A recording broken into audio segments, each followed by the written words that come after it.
Of Afghanistan's 32 provinces, 4 in the Taliban-controlled south produce 2/3 of the country's poppy crop. Signs of the Taliban are everywhere, like this abandoned compound in Kandahar province, where the plot for 9/11 was hatched. Today, it's a reminder of the tensions that still haunt this region. The U.S. military is in Afghanistan as part of a multinational NATO security force supporting the Karzai government and the Afghan National Army. Their mission is not rooting out drug dealers. Instead, they battle Taliban fighters funded in part by illegal narcotics.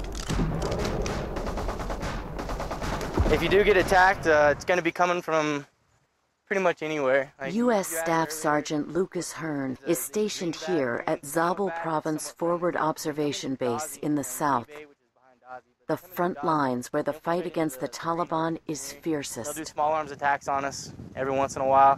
More often than not, though, we just get mortared from up on these ridge lines. NATO soldiers aren't the only ones putting their lives on the line. Afghan National Police also provide backup by helping man the rugged hilltop posts overlooking the valley. It's dangerous work, trying to control a region that's known as a powder keg, but it's where the future of a nation may be decided. Combating the poppy trade requires a strong government capable of safeguarding its people and enforcing its laws.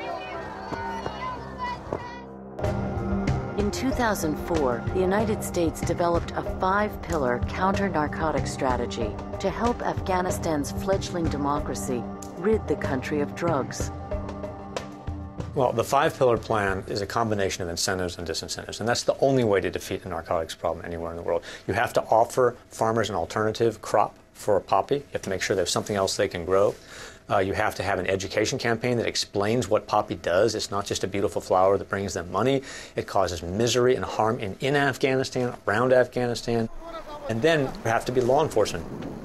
Poppy is illegal in Afghanistan. People have to know there are consequences to growing it and trafficking in it.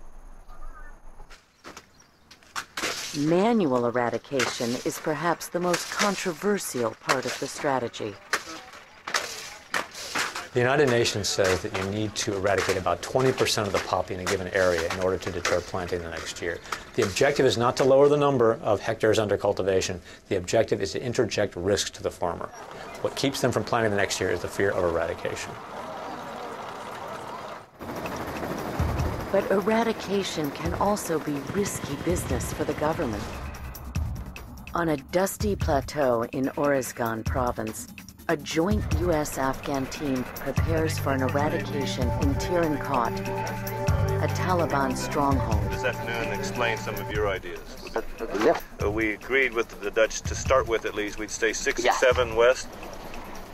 The operation has been coordinated with village elders and local government officials who've helped select the fields to be destroyed. General Mohammed Daoud, Deputy Minister of the Interior and a leader in the country's counter-narcotics effort, knows the Taliban threat here.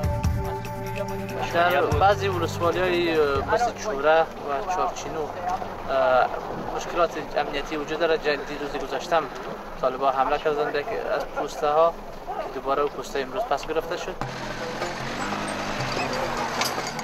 Set for the mission, a convoy heads out, including a group of Americans who'll provide security.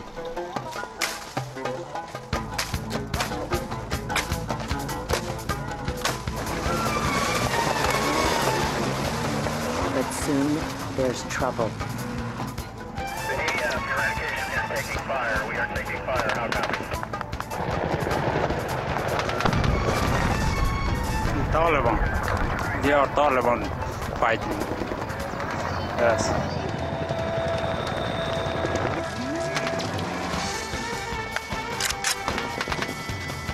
With gunfire on all sides, the eradication team flees to safety, leaving the mission unfinished.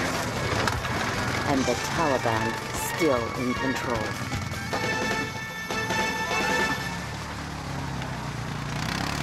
When forceful eradication takes place, the rural population is still fundamentally dependent on the illicit opium puppy economy.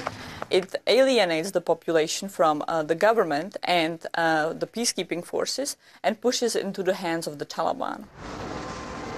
Many agreed, including a British member of parliament. If we want to win in Afghanistan, we have to win over the farmers. And in the short term, you do not do that by corruptly destroying their opium crop.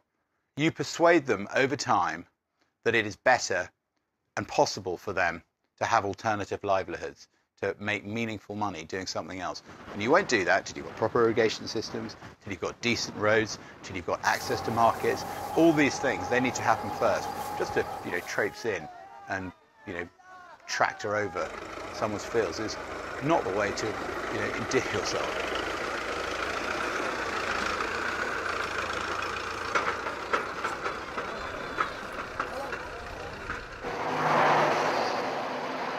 There's proof that alternative livelihood programs have worked to replace poppy cultivation. Projects for growing and exporting pomegranates and vegetables have been successful. But the challenge is making them profitable and sustainable for all farmers. Failing this can undermine the effort.